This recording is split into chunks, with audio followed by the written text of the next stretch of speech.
Então, boa noite também. Pode começar. Isso aqui é um card que, no dia 2 agora, o grupo de pesquisa fez, para a gente lembrar, os 25 anos, da morte do Paulo Freire. No ano passado, durante os 100 anos, eu me dei conta que esse ano também seria um ano, 2022 também seria um ano de efeméride, o Paulo Freire, porque são os 25 anos da sua partida. Aí eu estou colocando aqui o card, que foi até a Andréia, aquela minha orientanda que é barista, e ela é que faz os cards, então aproveitei e coloquei aqui para vocês conhecerem.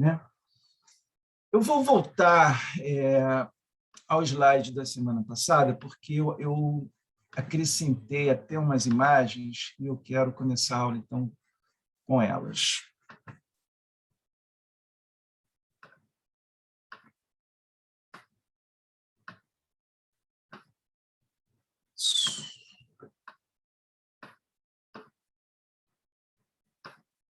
Então, eu tinha feito aqui essa brincadeira, com essa tirinha, amar é estar juntos. E isso para dizer que, afinal de contas, ensinar é também um modo de estar juntos. E aí, hoje de manhã, pensando aqui no nosso encontro, eu me lembrei de uma série de fotos que eu fiz ainda no período que eu trabalhei na rede municipal do Rio de Janeiro. Já contei para vocês que eu lecionei na rede municipal do Rio de 1993 até 2006, que foi o ano que eu fiz o concurso para rural, e aí, como dedicação exclusiva, eu precisei deixar os empregos que eu tinha na época. E eram muitos, como todo professor, a gente precisa manter vários empregos. E naquele momento, naqueles anos ali, nós não tínhamos ainda o smartphone, mas já existiam aquelas máquinas digitais, aquilo. Hoje todo mundo é fotógrafo, Hoje todo mundo filma, faz fotografia, mas antes dos smartphones, a experiência digital com a fotografia era possível com umas máquinas, Não sei se vocês é que têm idade para lembrar disso, mas eu tive uma ou duas máquinas digitais, Eu não tinha aquelas de filme, aquelas eu nunca não foi uma experiência familiar para mim, Mas quando começaram a aparecer aquelas máquinas digitais, aí eu tive esse interesse, de começar a fazer alguns registros na escola que eu trabalhava. Isso já era a última escola do município que eu lecionei, no ano até 2006, alguns anos ali. E, curiosamente, no início, eu queria fotografar principalmente os espaços. Eu lecionei numa escola, a última, que era um prédio interessante, e ela fica ali entre, para quem é do Rio, claro, os bairros de São Cristóvão, Mangueira, Abolição não, Mangueira, São Cristóvão. Enfim, é uma rua até que passa muito ônibus ali, tem os sindicatos dos metalúrgicos. Benfica. E é um prédio que faz parte de um conjunto de escolas que tem os nome de países do continente. Então, a minha era a Escola Uruguai. Então, assim, é um prédio diferente, um prédio muito antigo, e eu queria registrar os espaços. Mas, curiosamente, os meus alunos, eles, quando percebiam que eu tinha uma máquina, eles apareciam para que fossem fotografados. E aí isso me permitiu eu possuir agora uma coleção muito grande de imagens daquela época. Então, assim, em algumas oportunidades eu mostro essas imagens, porque com elas eu também tenho uma memória dessa prática no ensino fundamental, mas é uma forma de pensar, agora também, né? Não só uma memória, mas é uma presença, né, que eu uso para pensar a educação agora também, né? E aí, por causa desse estar junto, eu acabei me lembrando dessas imagens por exemplo, essa é uma delas, né? Estou aí, né, com 5 alunos e essas imagens, né, elas têm uma das características, né, essa aproximação dos corpos, né? Por isso que eu pensei aí nesse estar junto, né? Alguém gostaria de comentar alguma coisa sobre essa imagem, algo que provoca algum pensamento, alguma coisa? Eu gostaria. Sim. Deixa eu me colocar aqui também, que eu não estou me vendo, estou meio no escuro aqui, né? Não tinha ligado a câmera, nem pretendia. É muito interessante, Aristóteles, porque é incrível, assim, essa ideia da memória. Eu fico até emocionada porque eu coloquei no chat, a gente foi professor do município no mesmo período, na mesma época, só que eu sou mineira, eu trabalhei em Belo Horizonte, né, no município de Belo Horizonte. Eu costumo dizer que eu fiz eu me tornei professora no município, né, eu trabalhei 17 anos no município. E antes de ser professora da licenciatura, né? Eu venho da licenciatura, eu sou da licenciatura em Artes Visuais da UFG, para quem só para me situar aqui. E eu tenho um projeto de pesquisa, Aristóteles, que é justamente fragmentos de memória, que eu revisito todas as minhas ações pedagógicas realizadas nesses 17 anos de município, mas com o arcabouço teórico que eu possuo hoje. Então, essa é a proposta do meu projeto de pesquisa. Então, eu faço eu converso com esse lugar, né? E é muito interessante porque é um momento de você e pensando muito no Freire, né, no que é o porquê que nós estamos juntos hoje, dessa autoanálise constante, né, no nosso processo de aprender, ensinar e aprender, né?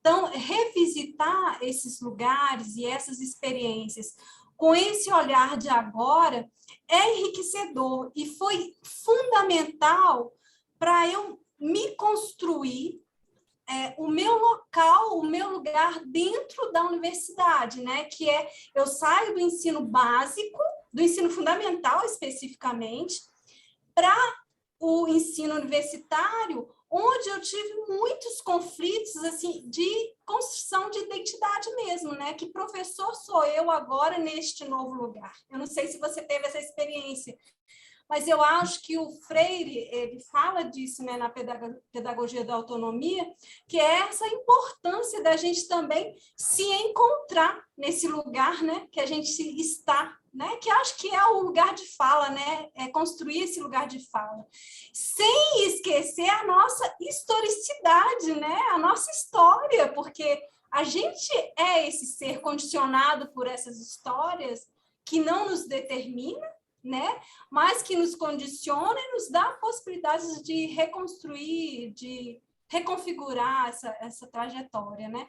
Então, eu me identifico demais com o que você está trazendo agora e acho, assim, importante demais essa relação desse conhecimento que se constrói reconhecendo essa nossa historicidade, né? Sem a gente esquecer do lugar que a gente vem. E isso é tão importante na pedagogia, na formação de professores, porque nós, como professores universitários, também temos esse papel importante de reconhecer os professores do ensino básico, né? Porque nós vivemos esse espaço esse suporte tão precário, né, Aristóteles? E nem foi por causa disso, e não por isso a gente não fez um bom trabalho. Mas, assim, é muito interessante analisar essa relação da construção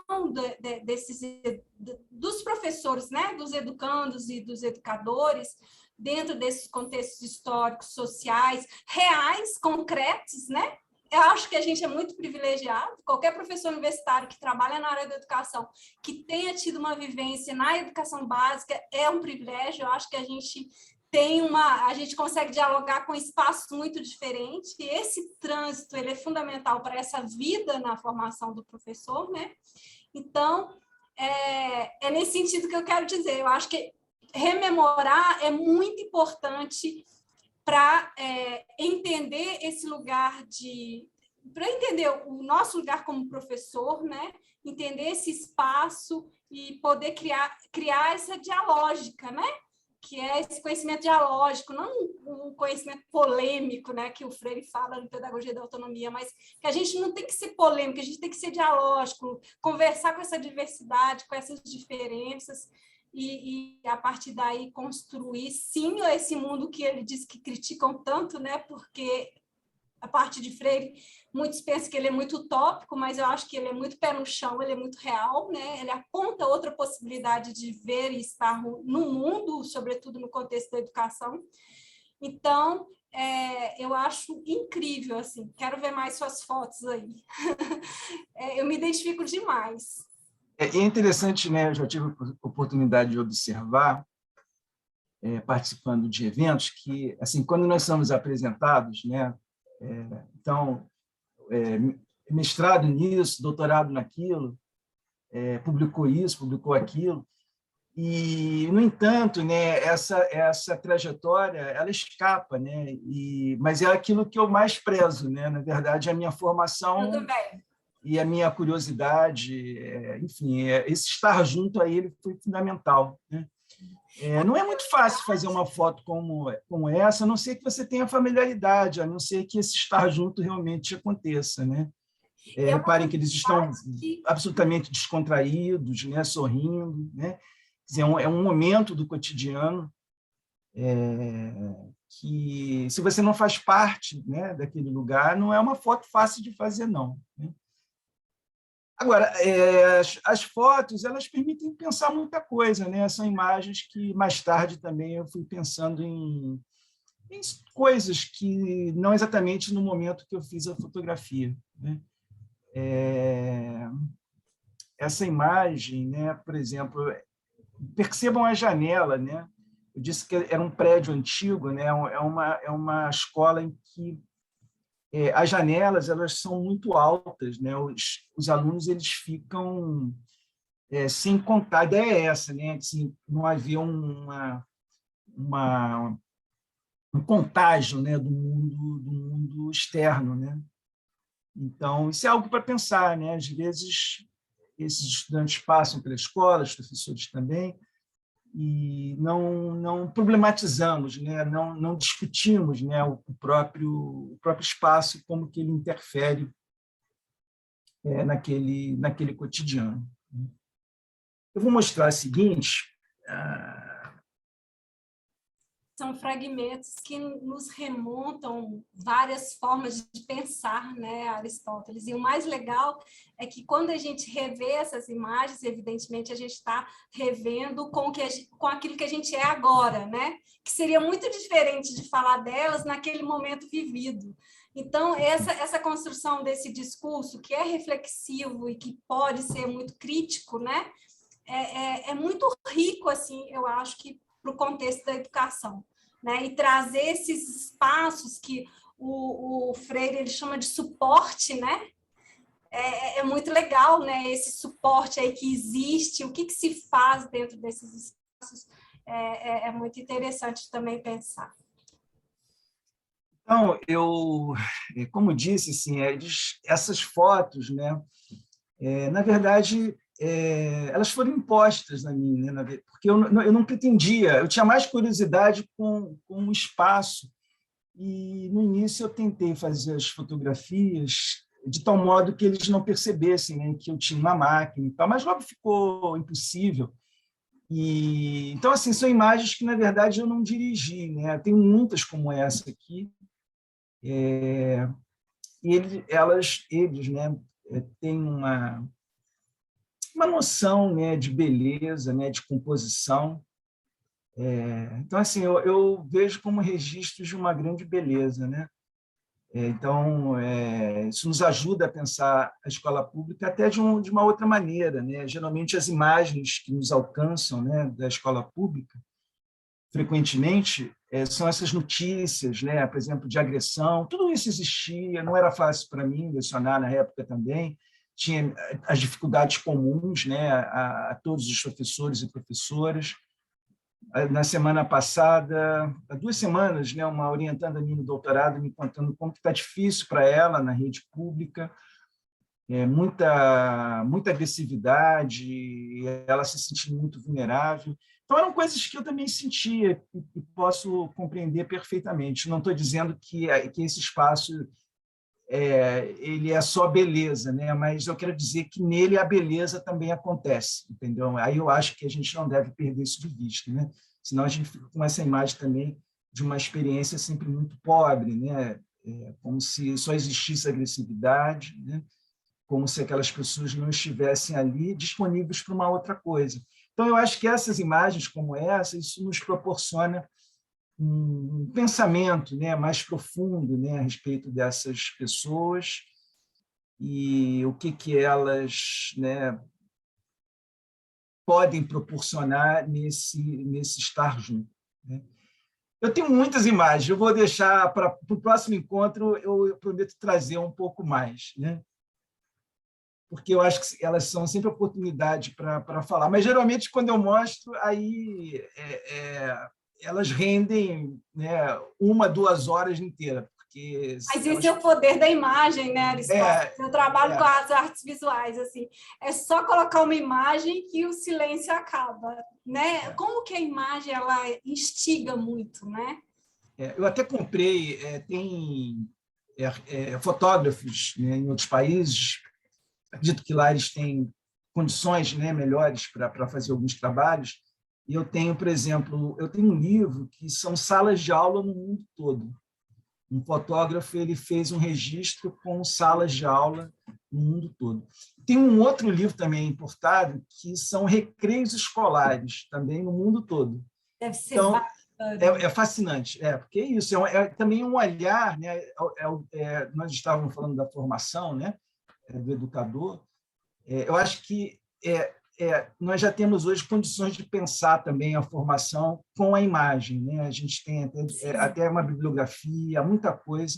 Além dessas trajetórias de tantos professores, né? São muitos, né, que fazem esses registros. Então, a imagem hoje ela pode fazer parte da nossa própria formação, né?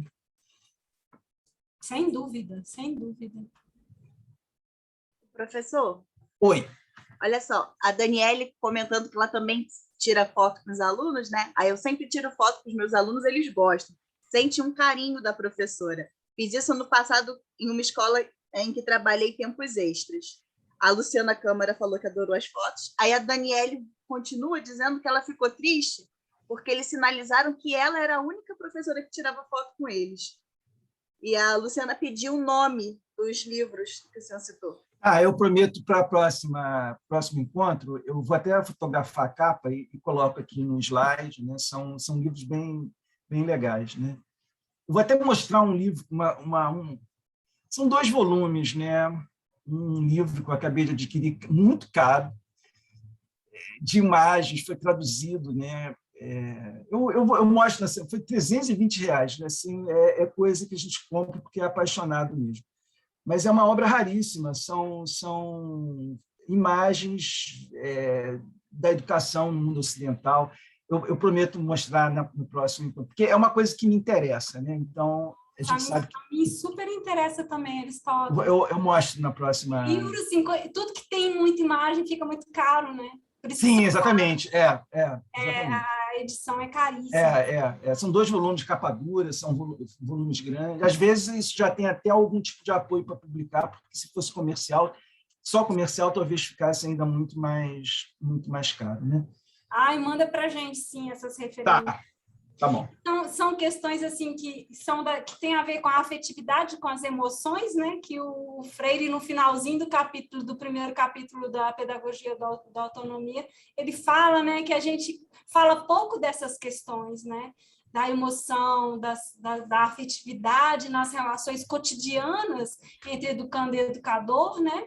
E que eu acho que essas imagens, elas registram muito isso, né? A gente vê na carinha dos meninos, né? Essa alegria de estar ali, estar inserido dentro do processo, né? Porque a fotografia, de certa forma, ela faz isso, né? Coloca literalmente o sujeito ali como protagonista, né? Daquele movimento. Alguém comentou há pouco, né, que os alunos reclamavam porque outros professores não tinham essa abertura, né? Eu acho que a nossa própria formação, né, ela pode ser muito endurecida, né, nesse sentido, né, como se a experiência da fotografia fosse até uma abertura, né, para o emocional, para alguma coisa que não corresponde à seriedade, né, de lecionar. Os professores eles têm receios, né, de que assim, o que estão fazendo, se isso mostra se eles são bons professores ou não, né? Por exemplo, os professores eles têm muito receio da reclamação sobre barulho nas suas aulas, né? Porque isso significa assim, eles são pessoas que não têm controle da turma. Então já reparei isso, o professor ele fica preocupado, né? E aí ele deixa de tomar algumas iniciativas exatamente porque ele teme, né, ser considerado um professor sem capacidade, né? Então tudo isso aí vai diminuindo, né? A criatividade, né? E a vontade de uma certa abertura, né? É uma pena. E a experiência, né? Porque a curiosidade ela leva a experiência, a incerteza, né? De correr riscos, Sim. né, que faz parte dela. A gente acha que a gente até esquece, né? Que educar é um processo tão cheio de riscos, né? A gente também não fala muito disso. E agora a questão das imagens, sobretudo, na minha época era Pentax, era filme, né? Então eu tinha que realmente, cada foto que a gente fazia, a gente pensava um pouco antes de fazer, né? Não ia saindo foto igual é hoje, né? Mas por ter essa proliferação de imagens também, as regras têm mais controle, né? Então, por exemplo, a gente não pode sair divulgando imagem de menores aí, né? Tudo tem que ter autorização dos pais, né? Eu, geralmente, quando faço projeto com adolescentes, eu ainda continuo dialogando com as escolas, agora é a universidade com o ensino fundamental em diálogo. Os participantes do ensino fundamental, eles já vêm com a autorização escrita dos pais de uso da imagem em contextos acadêmicos. Então, eu digo isso porque eu acredito que tenha muita gente também que é estudante, né, e que está fazendo registro, e que antes de qualquer projeto é muito importante pedir autorização do responsável, né, para que essa imagem possa ser usada nos congressos, possa ser publicada, né, nesse contexto acadêmico, de troca.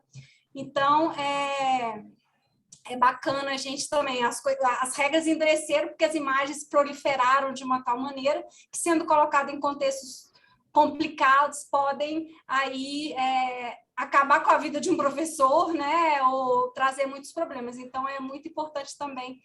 Eu pessoalmente, até mudei o meu interesse pela imagem. As minhas fotografias posteriores, elas são mais dos vestígios. Eu deixo, porque essas fotos que eu estou mostrando, eu lecionava com eles, né? E era uma época que a gente não tinha essa preocupação, tanto que eu incluí uma foto na minha tese, que foi publicada pela editora Cortez, e isso nem foi questão para a editora, né? Mas, com o tempo, passou a ser questão. E aí eu passei a não querer mais fazer fotos com esses jovens, porque aí já tinha toda essa necessidade que você está mencionando. Mas isso me permitiu uma inflexão interessante. Eu passei a fotografar os vestígios, né, nas superfícies. Então, eu tenho fotos de coisas que eles rabiscam na mesa. É uma outra maneira de pensar a presença deles, né? Mas é que eu fui obrigado a partir disso. Agora, por outro lado, Kelly, também tem imagens desses jovens nas redes sociais, entendeu? Que eles colocam. Então, as pessoas que fazem pesquisas, elas têm maneiras, né, de lidar com tudo isso, né? Mas hoje tem que tomar cuidado. É certo. Eu já participei de uma banca que a pessoa, às vésperas de defender, ela teve que rever e remarcar porque ela não teve uma preocupação que a banca logo... Porque nós, como estamos dentro de instituições, né, a gente não carrega só o nosso lugar de professor, a gente carrega aí todo um peso mesmo, né, que é institucional e que a gente tem certas obrigações que são demandadas por essa contemporaneidade, né, pelo Sim. uso proliferante assim de imagens, então precisa ter cuidado. Mas assim, para compartilhar, que eu acho que é interessante, Aristóteles, eu trabalho com uma escola, ela é parceira aqui da gente, uma escola municipal. Eles são muito assim de ponta, sabe? Eles recebem muitos pesquisadores dentro dessa escola. Então, eles já têm uma prática de, no ato da matrícula dos estudantes, dos pais já autorizarem o uso de imagem para pesquisas e propostas acadêmicas, assim. Então, é muito legal, porque quando a gente já trabalha com esse público, a gente já sabe que a gente pode usar essas imagens dentro desses contextos, né? Não fora desse contexto, evidentemente. E é legal, porque isso também tem a ver com a questão da ética, né? Da ética, da estética, né? Que é dessa boniteza, que eu acho que são preocupações que o mundo vai mudando e a gente precisa também ir compreendendo esse funcionamento, né? Que tem muita gente boa, mas tem muita gente ruim aí que acessa tudo muito fácil, né? E até mesmo para a gente ter esse espaço de respeito com quem trabalha com a gente e com a gente mesmo, né? Então, são coisinhas que eu acho que com o tempo se aprende. Eu falo isso até mais para quem está começando a fazer pesquisa, que a gente fala assim, ai, que preguiça, ter que pedir autorização. Mas não mas não. hoje tem que fazer, nem sonha em começar a fazer. Em outro Exatamente. momento, as coisas Era podiam diferente, acontecer era de outro uma contexto. certa forma, mas hoje é muito difícil, né? A gente tem que estar preparado até para esse tipo de interpelação, principalmente se tem a presença, né, de menor de idade, essas coisas todas. Eu quero voltar ainda àqueles diálogos, né, do encontro passado, que a Inês mandou para mim.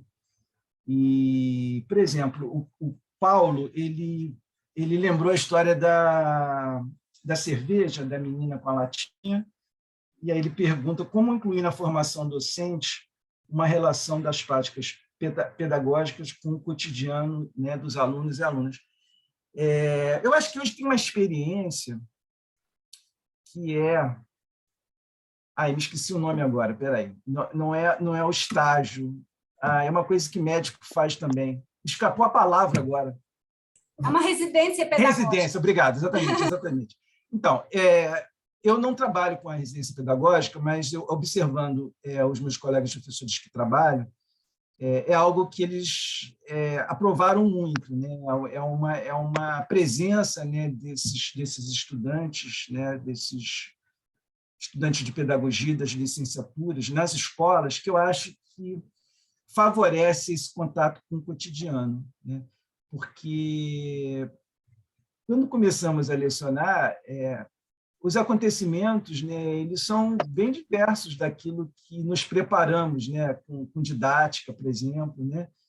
E às vezes isso assim nos deixa assim sem, não apenas sem saber o que fazer, porque eu acho que isso é inevitável, mas uma certa uma sensação de incapacidade. Eu acho que é isso que a gente precisa evitar, né? É saber que o cotidiano, acho que a experiência do cotidiano é um imprevisível. Eu acho que nós precisamos estar abertos para o imprevisível, né? E como eu disse, eu mesmo não sei, né? Porque eu não comuniquei a escola naquele episódio. Então eu sempre lembro assim, poxa, eu não sei se eu fiz o melhor, né? Mas porque, na verdade, nós vamos nos deparar com uma série de situações que essa dúvida ela vai permanecer e você tem que seguir com ela, porque o cotidiano é o lugar, né, do imprevisível, né, do ambíguo, né, aquilo que é ambivalente, né? Então, eu acho que contato com o cotidiano escolar, né, cedo, eu acho que é importante para isso, né? Para você até desconstruir a ideia de que existem aquelas ações absolutas, né, que você se forma e aí se você se formou bem, você sabe o que fazer, né? Eu acho que se você se formou bem, eu acho que a dúvida ela vai ser maior, entendeu? Porque, né, a experiência do humano, ela ultrapassa, né, os códigos, né? Então, Acho que isso tem Paulo, a ver com eu acho que essa experiência aí, tem a né, ver da com a residência experiência. pedagógica, ela é importante. Oi, Kelly, fala. Eu acho que, olha, eu tô meio rebelde aqui nesse segundo módulo do seu curso, viu, Aristóteles? No outro curso eu ficava levantando a mãozinha, ninguém via minha mãozinha. Agora eu vou começar a falar aqui. Se qualquer coisa você me interrompe, não tem problema nenhum, e fala que peraí que tem mais gente querendo falar. Eu levantava a mãozinha e ninguém via. Eu aprendi. Então, o que eu falo a questão da experiência, eu acho que tem muito a ver com isso. Quando você começa a ter essas experiências, você começa a se dar conta dessas imprevisibilidades, né? Porque é uma coisa que sempre vai existir, por mais que você... É como que o Paulo Freire também fala isso, né? Você começa a ter consciência. Quando você começa a ter consciência dessa falta, que é saber que você não vai dar conta e de ter resposta para tudo, né? Quando você começa a ter essa consciência, você desconstrói, porque aí você se abre para esse evento, né? Eu gosto muito do evento, da ideia de evento, que rompe com tudo aquilo que até então a gente tinha pensado em fazer e que fala assim, opa, não vai dar, vou ter que mudar o rumo. Então, eu acho que isso é meio a essência desse professor com autonomia e que tem criatividade, né? Porque se você também está aberto para esse evento, para essa ruptura, que ele também fala de ruptura,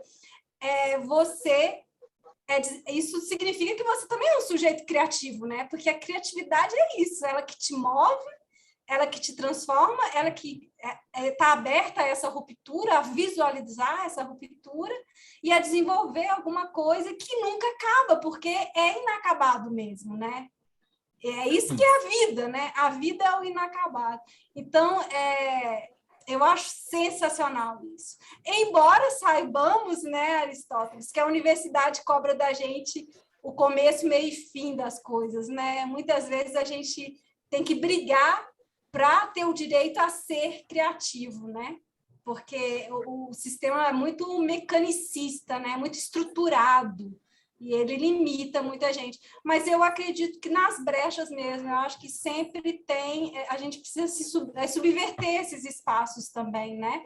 Porque senão a criatividade morre. Aí o que a gente luta para ser uma educação autônoma, não bancária, né? Se torna uma coisa bancária. Então, é muito interessante essa ideia. Inês, acho que você quer... Chamar a Aline, porque ela também quer fazer um comentário. Sim. Boa noite, professor. Boa noite, Inês.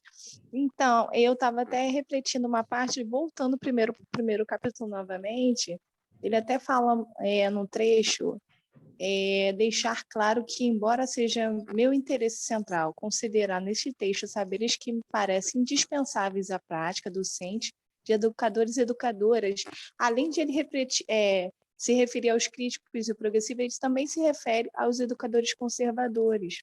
Aí eu até pensei assim, a gente fica falando tanto dos conservadores, mas o Paulo Freire, ele foi criticar a prática. Então, assim, no meio do período, a gente se conscientizar de que a prática anterior não era tão promissora, no sentido de nos deixar verdadeiramente humanos. E eu estava até lembrando de alguns episódios na escola que eu estou tendo agora, e assim, a minha significação que eu tomei para mim sobre a obra de Paulo Freire é que ela é uma questão filosófica mesmo, a filosofia nos humaniza. E aí eu falei, o que seria filosofia? É o ato interrogante da própria razão, porque assim, pensar é humano.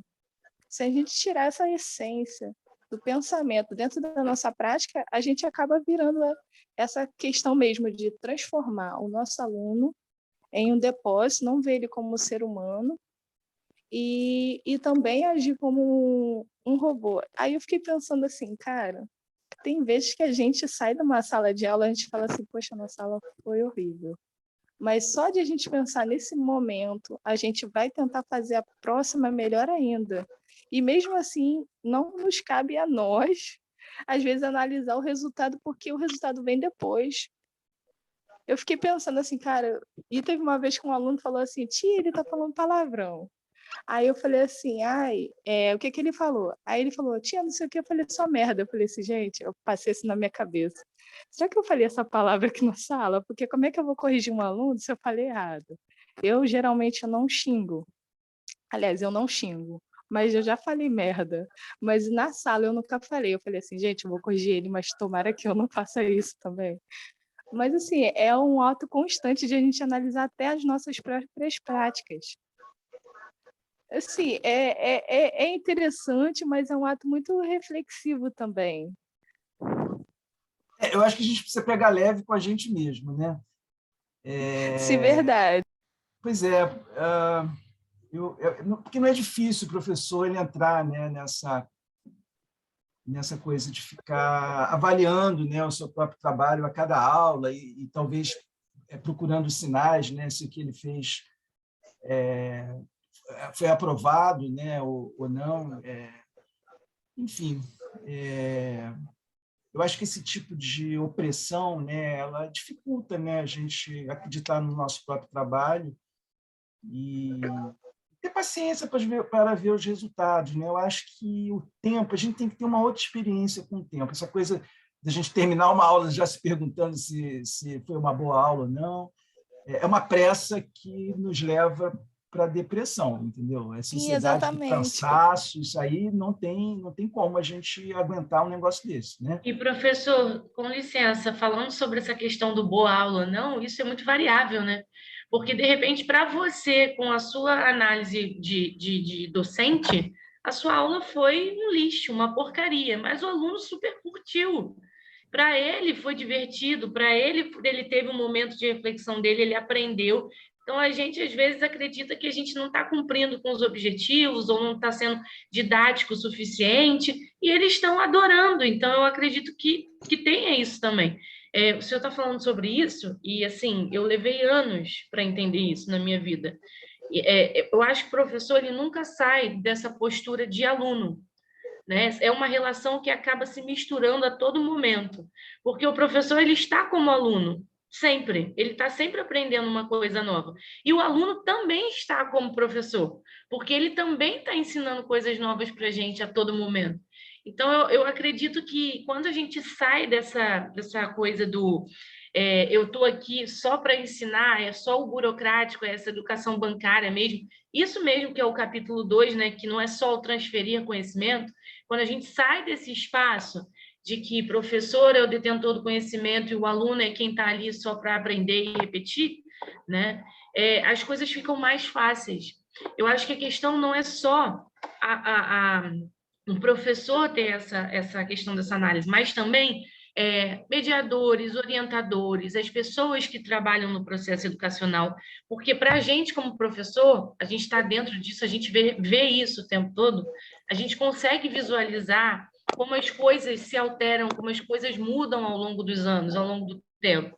Mas para algumas pessoas, elas ainda estão muito engessadas pela burocracia escolar.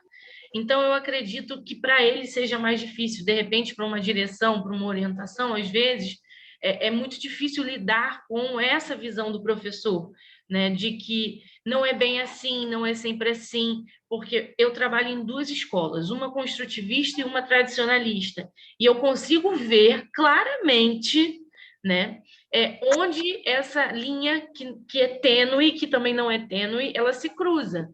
Né? Enquanto numa escola, se eu não cumprir com todos os objetivos da disciplina, as coisas ficam muito feias para o professor, na outra escola, a preocupação é se como o aluno reflete, né, a aprendizagem dele ao longo, né, dessa aprendizagem, como é esse processo.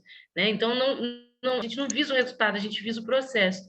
Então, foram muitos anos de terapia, muitos anos de luta, né, de trabalho, de experiência, para poder entender que é sobre isso que o senhor falou, que é sobre será que é bem assim? Né? Será que é a partir desse ponto de vista? Então, eu acho que é sobre isso. Sim, eu concordo bastante com você, Jaqueline. Ainda voltando às notas, eu vi aqui um ex-aluno, Ricardo Souza, não sei se ele está aqui, ele foi meu aluno, embora ele é de outra graduação, ele fazia História, né? Estava conversando com a Inês que, nesses cursos, eu estou assim, tendo a oportunidade de rever pessoas que estudaram comigo. E aí o Ricardo mandou aqui um abraço, eu estou retribuindo. Ele foi estudar lá em Nova Iguaçu, mas ele agora voltou para a cidade dele. É historiador em Andradas, Minas Gerais. Vi que ele acabou o mestrado também. Então, é isso, né? Às vezes você dá aula para uma pessoa que vai depois te procurar 10, né, 20 anos depois, né? Enfim, a gente não tem controle sobre isso, né? Eu ainda tenho aluno do município que me procura no Facebook, né? Então, assim, qual a importância você teve para essa pessoa, né? Isso nos escapa, né? Isso nos escapa, né? Então, eu acho que o educador ele precisa desse conforto que é acreditar no seu próprio trabalho. Com certeza as coisas vão acontecendo. Em algum momento, ele recebe um sinal de que algo valeu a pena, né? A Andréia Figueiredo, ela pergunta assim: o problema teórico, metodológico como aplicar as ideias de Freire no contexto da educação bancária. Essa é uma ansiedade frequente, né? Porque quando olhamos para as escolas, né, então tudo parece diverso, né? Então aí a gente estuda alguns autores, né, não só o Paulo Freire e outros, né? A gente fica assim, caramba, como é que eu vou, né, viver, como é que eu vou incluir essas leituras, né? Eu acho que, como é que ele disse, né, há sempre uma fissura, entendeu? A partir do momento que estamos decididos, né, a inaugurar outras práticas, né, mas frequentemente, né, assim, se juntar a alguma experiência também, porque em qualquer escola, né, em qualquer lugar, nós vamos encontrar desertores, né? Sempre existe alguém que também está aguardando, né, um contato, né? Então, acho que é isso, é ficar alerta, né? Mesmo nos contextos aparentemente mais adversos, né? Prestar atenção que, certamente, em algum lugar, em algum momento, há uma oportunidade, né? E, mais uma vez, a experiência do tempo, né? A nossa carreira é longa, né? Então, o difícil é esse instantâneo, né? A gente vive muito essa depressão, entendeu? Do instantâneo, né? A todo instante, essa sensação de uma certa incapacidade, né? De uma certa falência, mas se você olhar ao longo do tempo e das coisas que aconteceram, aí eu acho que a gente já consegue ver outras coisas, né? As pessoas que vão te procurar, as pessoas que confiam em você. Então, alguma coisa foi feita, né? E abandonar essa ideia também de assim, que somos tão capazes, né, de algo sempre absoluto. Eu sou muito cotidianista, eu gosto muito da ideia do que é pequeno, entendeu? Do que parece mais silencioso, né? Mas que tem, né, tem o seu brilho, né? Eu acho que o cotidianista ele aprende a admirar o que é bonito ali onde parece tudo escasso, entendeu? Mas eu acho que isso existe, entendeu? Então, a gente precisa ter esse olhar, né? Os pequenos gestos, né? Eu me lembro de uma estudante, são muitas histórias, mas me ocorreu uma agora. Eu tive uma aluna no município que ela uma vez, ela conversando comigo, no corredor, né? Ela falou assim: poxa, eu queria fazer escola técnica, mas eu não queria que fosse essa área assim, que tenha matemática. Poxa, aí eu me lembrei na hora, né, de uma escola técnica no Rio, que é mais, acho que fica ali na Fundação Oswaldo Fiocruz, né? E lá tem um colégio de Estado que tem outros cursos, né? Acho que para a área de biologia. Aí eu falei isso para ela. Bem, ela era uma ótima estudante, ela fez o concurso e passou. E aí, um dia, ela conversando com outro colega, né, que era meu amigo, foi professor dela e era meu amigo. Então, ela disse para ele, poxa, se o professor naquele dia não tivesse me dito sobre essa escola, eu não teria conhecido. Então, olha que fascinante, quer dizer, de repente, o melhor que eu fiz nem foi uma aula, entendeu? Mas foi aquele momento, entendeu? Porque eu acho que o professor é isso, né? O magistério é isso também, não é só a sala de aula, né? Então, às vezes, um encontro, né? Ali acontece alguma coisa que pode ser muito decisiva, né? Então, ela ficou grata, ela viu como que a vida dela ganhou, né? Um caminho quando ela recebeu uma notícia de algo que ela não sabia, né? Eu uma vez escrevi um artigo sobre Leandro Conder, né? Foi uma revista da Unirio, um volume em homenagem a ele. Aí um amigo historiador estava organizando aquela revista, ele me chamou para escrever um artigo. E no artigo eu contei um pouco uma coisa que era o seguinte: eu fiz UF, uma época que o Leandro Conder lecionava lá, mas ele não foi meu professor. Aí eu ficava na escada, porque tinha isso no nosso prédio, eu ficava sentado e ficava olhando o Leandro Conder, né? Eu ficava olhando para ele. Então, no artigo eu falo sobre isso.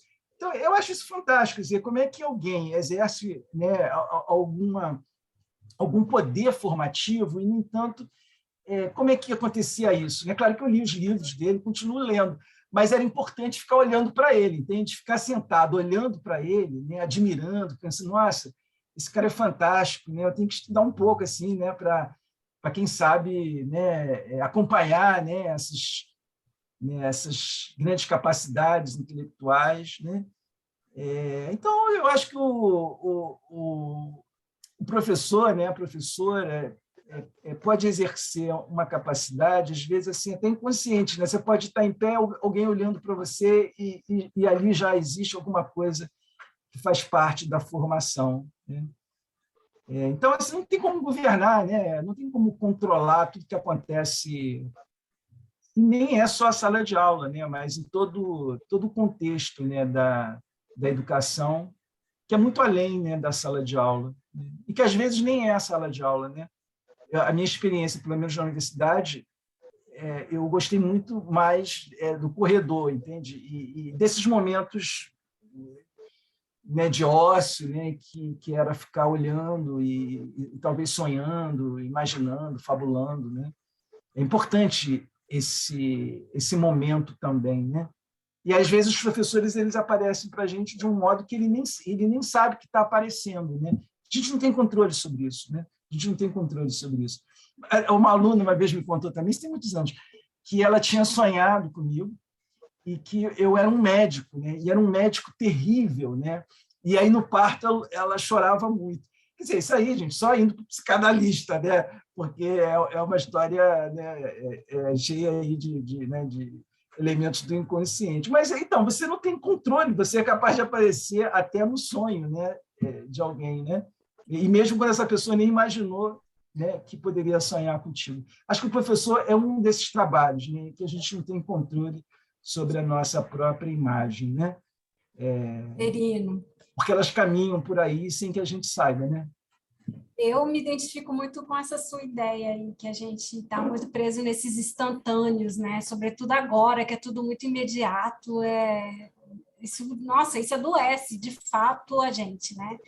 É difícil manter a sanidade, assim, o equilíbrio emocional com tanta informação fragmentada e tudo mais.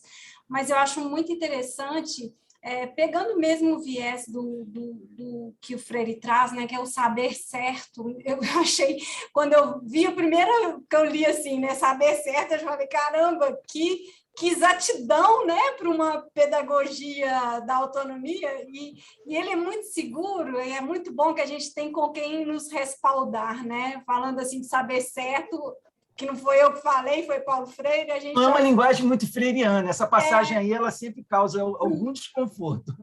E aí eu achei muito interessante, porque eu acho que esse saber certo ele tem muito a ver com a coerência, né, com essa coerência do que se fala e do que se faz. E eu percebo, por isso eu me identifico tanto com a sua fala, de que esse instantâneo ele é muito perigoso, mas quando a gente já tem uma trajetória docente, a gente pega essa trajetória e olha o que foi feito, a gente percebe que existe sim uma coerência com aquilo que a gente é, com aquilo que a gente defende, com aquilo que a gente pensa, né? Então, às vezes, a gente lê tanta coisa, eu adoto muito a pedagogia crítica, na perspectiva crítica, e eu vou vendo que isso reverbera, sim, na minha prática. E, embora, por exemplo, eu não leio Freire diretamente agora sim, né? Mas lá no ensino básico, eu não lia Freire diretamente com meus estudantes, eu não lia Foucault com os estudantes do ensino fundamental, eu não lia Gramsci com meus estudantes do ensino fundamental.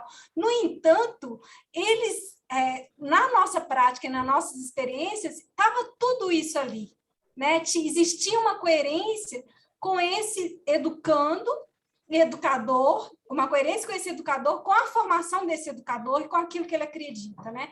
Então, o saber certo não tem como não ser coerente, porque, de fato, você está falando de uma coisa que você apropriou e que te transformou, né? Então, é assim que eu vejo muito essa relação da teoria com a prática, né? Que a gente vai... Quando a gente olha para trás e vê essa trajetória, a gente fala, poxa, realmente tem a ver com aquilo com a minha formação, com aquilo que eu acreditava, né? Isso que foi aí construído. Porque, igual, por exemplo, a gente fala aí, né? Um palavrão na sala de aula, como que eu lido com isso? Mas, na verdade, todo o meu repertório teórico que me respalda e todas as minhas crenças vão, de certa forma, apontar uma maneira de trabalhar essas questões, né? E que serão coerentes, e que é um saber certo, né? Isso é muito bom para a gente, né? Que é educador, assim, isso fortalece demais a gente, né? Saber lidar com com esses fenômenos que ocorrem e que a gente não está preparado, mas a gente tem, sim, um lugar. E quando a gente tem esse lugar de fala construído dentro da nossa história e somos conscientes dele, eu acho que é muito bacana, porque sem a gente perceber mesmo, só quando a gente olha para trás e vê o que a gente fez, a gente fala, poxa, faz sentido, tem muito a ver com tudo, né? Assim, é bonito, é muito bonito isso. É uma boniteza, né? Como disse o Paulo Freire. Inês. Então, vamos lá, ler as perguntas do chat. O Paulo Pedro fez uma questão justamente sobre palavrão. Palavrões como merda e outras muito pesadas são cada vez mais cotidianas na comunicação midiática. Penso que está na hora de trabalhar isso na sala de aula como conteúdo do cotidiano, no sentido de superar ou qualificar o discurso dos alunos. Saber ingênuo do educando, ou estou errado? Eu estava tentando evitar nesse assunto palavrão, mas vou lá. Você sabe que o magistério ele tem muitos circuitos, né? E eu também trabalhei com jovens, né? No ensino médio, por exemplo, cursinhos, né? Então, são espaços que às vezes você tem uma linguagem, né? Uma comunicação em que isso faz parte, entende? Pode parecer estranho, mas eu já falei palavrão dando aula. E eu já reparei que, às vezes, é difícil você controlar isso nos espaços específicos, né? Então, isso pode acabar virando uma característica mais geral. Eu acredito que, eventualmente, eu falo algum palavrão dando aula. Eu acredito que sim. E talvez porque porque eu falo cotidianamente, mas também porque foi uma experiência que eu tive no magistério, né? Onde há uma certa masculinidade, os cursinhos, né? Preparatórios, né? Então, a pergunta é se isso é admissível, né? Eu acho que isso pode acontecer. Eu acho que eu andei dizendo e ando falando palavrões em algumas aulas, né?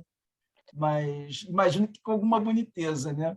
Minha defesa, eu digo pelo menos isso. Eu quero acreditar que com alguma boniteza. Agora, claro, estou falando de experiências talvez mais específicas, né?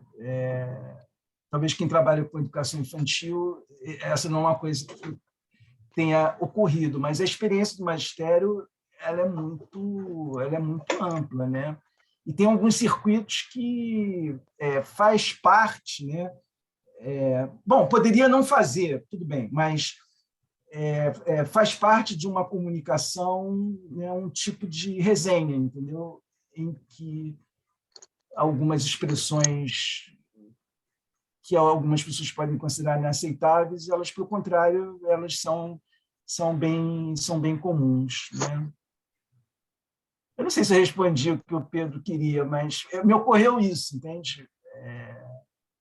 Sim, uma coisa que eu sempre pensei também, eu acho que isso é importante. Eu acho que cada grupo tem uma ética, entendeu? Eu acho que a aula, né, aquele grupo, você constrói uma ética com eles. Então, também, porque o problema é hoje com essa possibilidade dos registros, né, que são facilmente deslocados para outros. Aí é problemático, entendeu? Aí é problemático.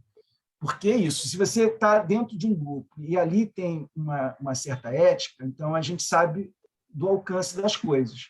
Mas se aquilo vai para outro lugar, aí pronto, né? Aí você pode ficar muito vulnerável, né? Eu também estou falando de uma coisa em que eu vivi em um outro momento, né? Em que essa possibilidade de você, por exemplo, ser gravado e questionado, né?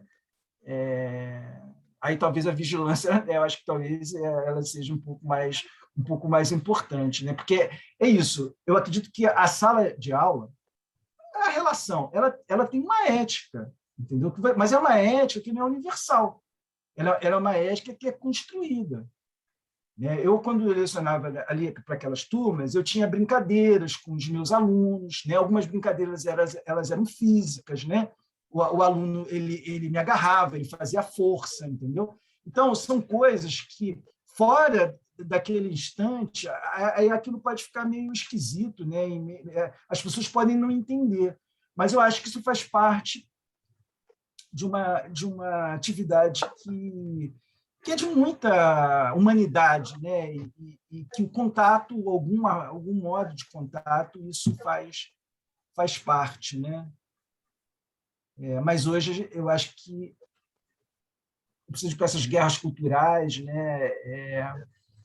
O educador provavelmente ele precisa ficar mais atento para pelo menos não ficar tão vulnerável, né?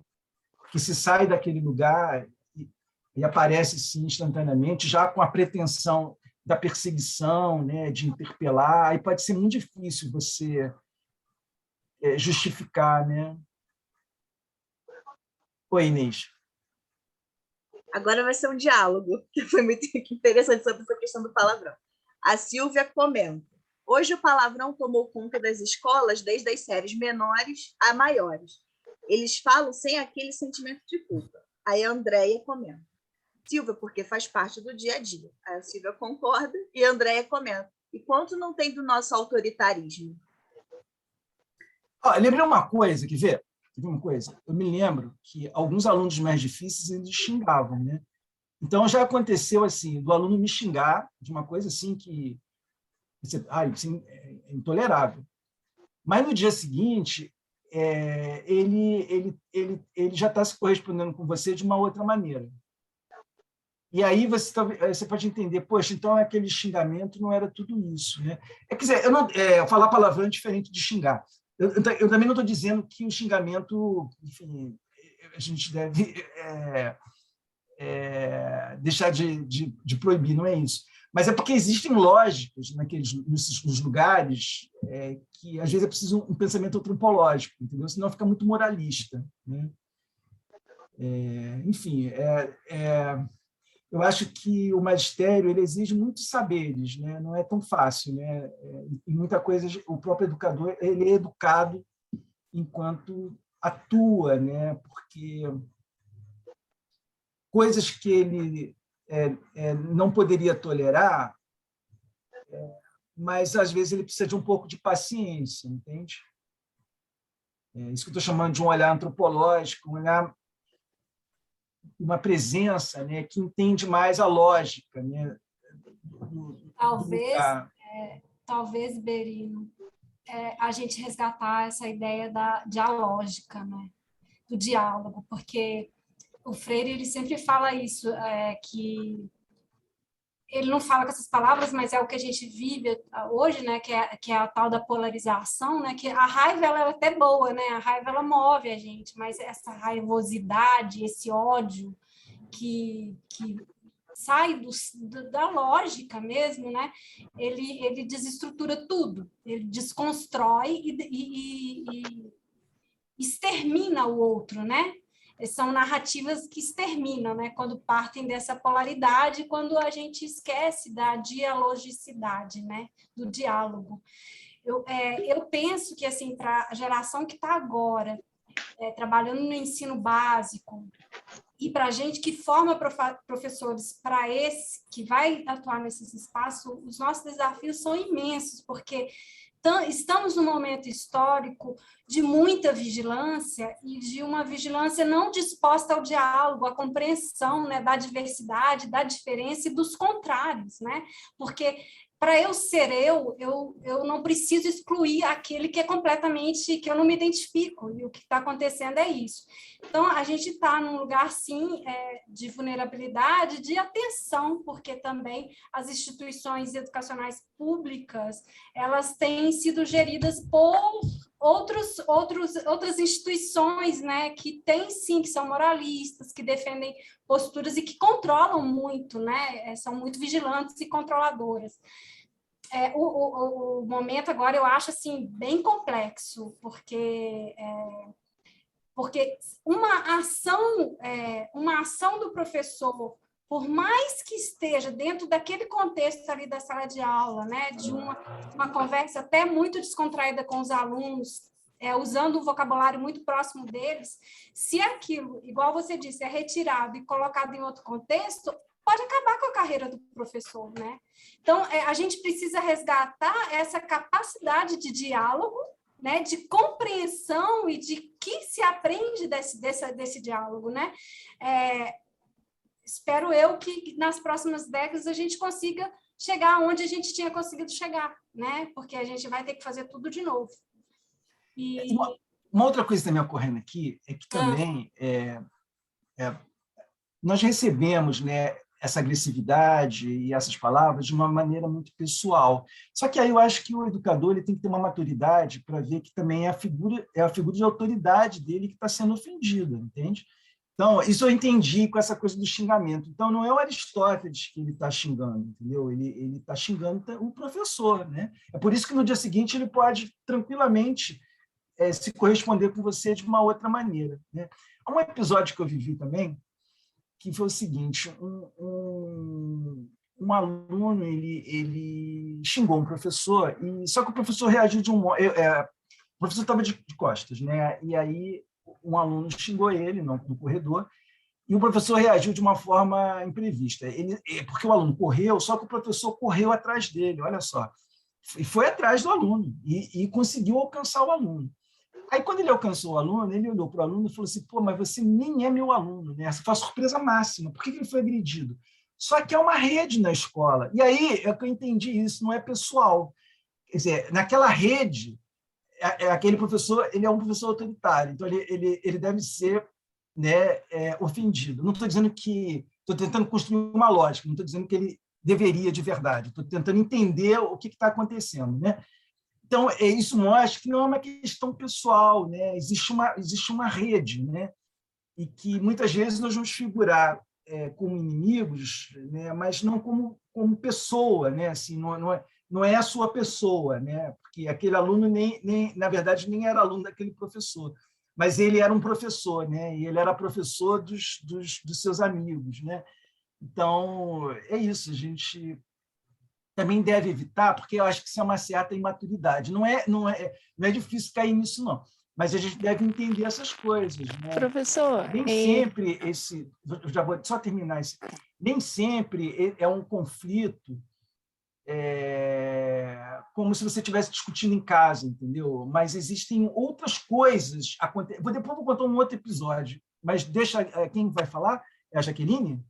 não é a Aline, professor. Oi, Aline. Então, esse primeiro comentário que eu falei referente a isso que vocês estão falando do palavrão, para mim, assim, a palavra merda em si é uma palavra inadequada para a gente utilizar na educação infantil, e eu estou atendendo educação infantil não, perdão, ensino fundamental. Então, assim, para lá é um pouco complicado a gente xingar palavrão, é diferente do ensino médio ou os outros que estão mais no cotidiano. Mas aconteceu os 2 episódios de xingarem um coleguinha, então fui explicar, pelo menos na minha explicação, pararam de xingar. Mas aí eu coloquei um exemplo concreto de uma lixeira. Aí eu falei, olha, essa lixeira aqui, o que tem dentro dela? Lixo. Aí eu falei, toda vez que você falar um palavrão, o que está dentro dessa lixeira vai para sua boca. Por quê? Porque eles ainda estão nessa questão da materialidade, eles ainda não vê a abstração ainda. Beleza, aí tudo bem. Nessa explicação, eles entenderam. Aí eu acho que na questão da ética que eu estava postando, eu não xingo palavrão, mas eu, de vez em quando, eu falo merda. Mas aí eu não condeno quem faça, que é uma prática de desabafar. Beleza.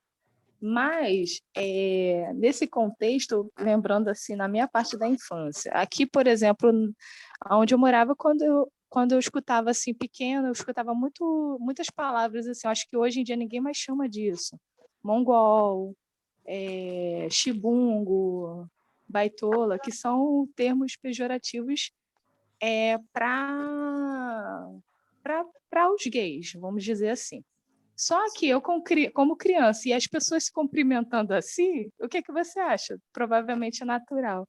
Mas a partir do momento que a gente explica para o outro o significado, muitas vezes isso impede de ele continuar reproduzindo esse tipo de fala, né?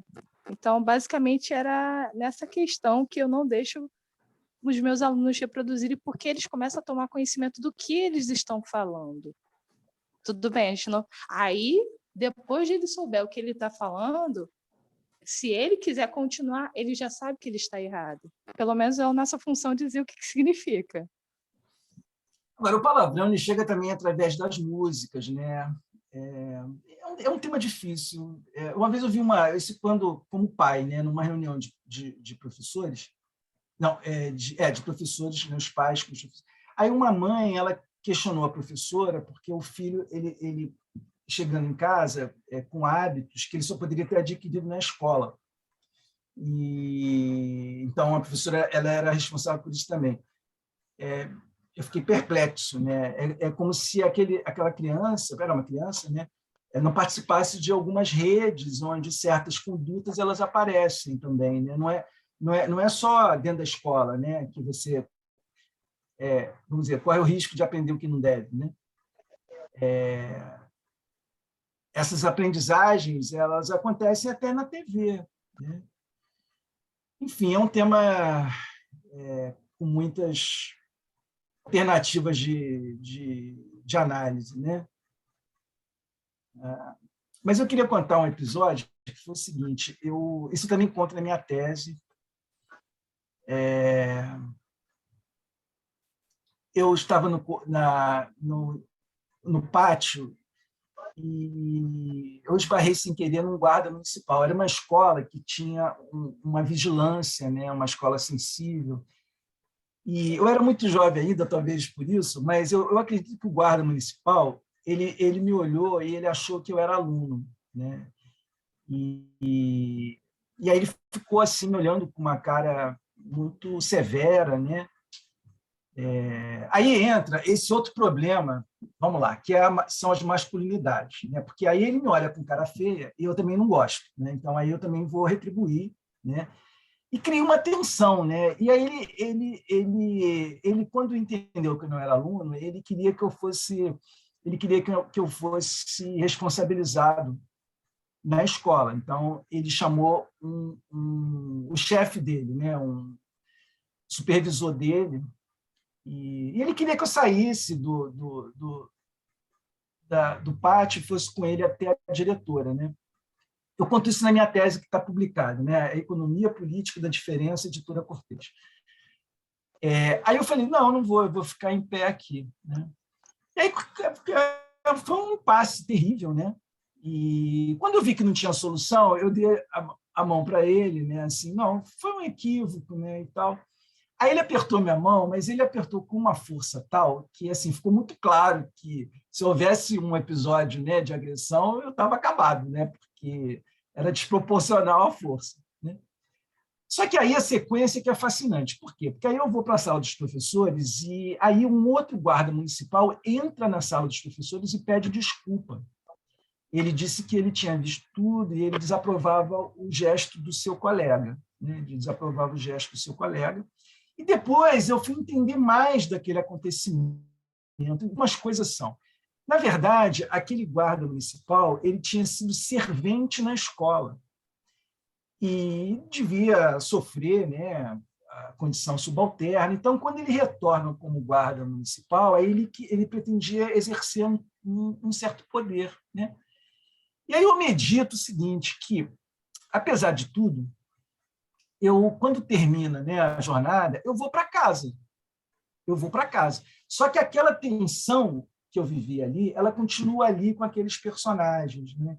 Então, como que essa é uma experiência dura do lugar, né? Quer dizer, essa agressividade, entendeu? Essa disponibilidade para agressão, que por morar em outro lugar e por ser professor, então, portanto, também poder morar em outro lugar, aquilo me tirou daquela tensão. Então, é um pequeno episódio que ele é sociológico, ele tem muita coisa ali que escapa uma compreensão imediata, e que eu só fui entender um pouco mais quando um outro colega do próprio guarda, né, municipal, ele resolveu, olha, coisa também inusitada, resolveu pedir desculpas pelo amigo, e, na sequência, eu ainda entendi um pouco mais sobre aquele episódio, né? Então, às vezes, a gente nota essa agressividade que sofremos, mas a gente também não pode se alienar que essa pode ser uma experiência comum do lugar, entendeu? Aquilo pode ter uma densidade muito grande, né? Em que esses jovens, essas pessoas, elas estão muito cercadas de autoridade, né? de opressão, né? Essa semana eu vi uma morada de uma favela, ela manteve uma câmera em casa e mostrava, a câmera gravou sucessivamente PMs que entravam na casa e furtavam, inclusive, né? Quer dizer, é uma condição muito difícil, né? de vulnerabilidade muito grande, que às vezes esse professor de classe média, né? Ele vai para a sua casa e não sofre do mesmo jeito. Então, também, ele tem maior dificuldade para entender toda essa agressividade. Ela pode parecer apenas bestial, né? Mas eu insisto muito na necessidade de pensarmos sempre sociologicamente, mesmo no maior aperto. A gente tem que tentar entender o que torna possível, mesmo todas essas coisas que desaprovamos, né? E aí a gente pode se surpreender, pode entender de lógicas, né, de contextos que são difíceis demais, né, para aquelas pessoas, né? A gente precisa ter. Então, quando a gente chega a esse ponto de, como a minha aluna, né, doutoranda, né, que tem medo de trabalhar, quando nós chegamos a esse ponto, nós precisamos pensar que cidade é essa, né? Que cidade é essa que concentra tanta renda, que pode criar bairros onde você fica mais ou menos protegido de tudo isso, né? E que eventualmente só aparece quando você se desloca, né, pelo mundo do trabalho, ou, enfim, a dinâmica da própria cidade, né, as vias, né, de trânsito, né? Então, as classes médias, elas imaginam que elas estão absolutamente protegidas, né? Que elas não vão sofrer ou não deveriam, mas eu acho que a gente precisa pensar que cidade é essa, sabe? Como participamos, né, da violência dessa cidade, até por omissão, né? Até porque não nos engajamos em alguma coisa que para transformar essa cidade. Porque eu estou falando aqui do Rio de Janeiro, eu penso que é impossível viver na cidade do Rio de Janeiro, é impossível viver na cidade do Rio de Janeiro. Para uma grande parte dessa juventude, é uma vida muito dura, né? Estou falando dos jovens porque eu, como professor, então, eu tive muito essa experiência com a juventude, né? É muito difícil ser jovem, pobre, na cidade do Rio de Janeiro, não só a pobreza, mas a concentração de renda, porque ela cria também esse contato, né, da riqueza com a falta, né? Então, você pode ver a exibição, né, essas coisas todas.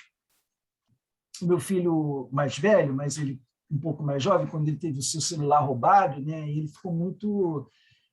se sentiu muito mal, porque era um menino, né, desses, né, caminhando pelas ruas, e ele se sentiu até um pouco assim, como menino, né, como é que alguém talvez menor do que ele pôde capturar o seu celular, né? Mas o que ele vai fazer com aquele celular? Ele vai se desfazer por dinheiro nenhum, enquanto você tem tantos jovens que têm tantos recursos, né, a seu favor. É claro que eu não estou falando que há validade no rancor e no ressentimento, mas isso é muito perigoso, né, a manipulação do rancor e do ressentimento, né? É melhor uma sociedade democrática, né, uma sociedade em que não exista tanta concentração de renda. Então, assim, não tem como pensar essas coisas abandonando, entendeu, o que é a cidade. Não tem como, não há ilusão. Se a gente não pode falar da realidade do magistério, todas as dificuldades, e não quer pensar a cidade, só quer pensar a sala de aula. Não tem como, não tem como. Isso é injusto, entendeu?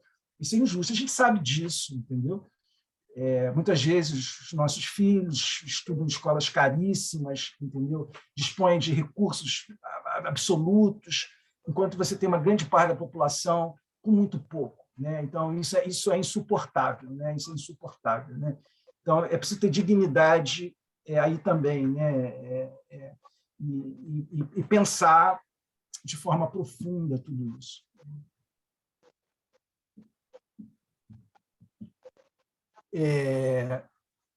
Eu acho que no outro curso eu já tinha selecionado esse fragmento que eu chamo assim, a nota de rodapé mais importante da educação brasileira, porque é uma nota de rodapé do livrinho, né, Educação como Prática da Liberdade. Mas essa passagem aqui, para falar do Paulo Freire, ela é muito importante, né? Porque ele está falando aqui das experiências, né, nos anos 60, as campanhas de alfabetização, enfim, as práticas que colocaram exatamente o Paulo Freire em evidência, né? E aí, pensar com o Paulo Freire é pensar com a linguagem freiriana, né? Então, eu acho isso importante, porque quando ele escreve o Pedagogia da Autonomia, ele já tem uma linguagem que é mais comum, ele fala de aluno aqui, mas é bom entender, é bom fazer as mediações, porque quando ele está falando lá, em 67, não é, no Educação Completa e Liberdade, ele está falando de um sentido para a educação que é diferente da nossa linguagem usual. Porque, vamos lá, vamos ler isso aqui. De acordo com as teses centrais que vimos desenvolvendo, pareceu-nos fundamental fazermos algumas superações na experiência que iniciávamos. Aí ele está falando dessas campanhas de alfabetização como angicos.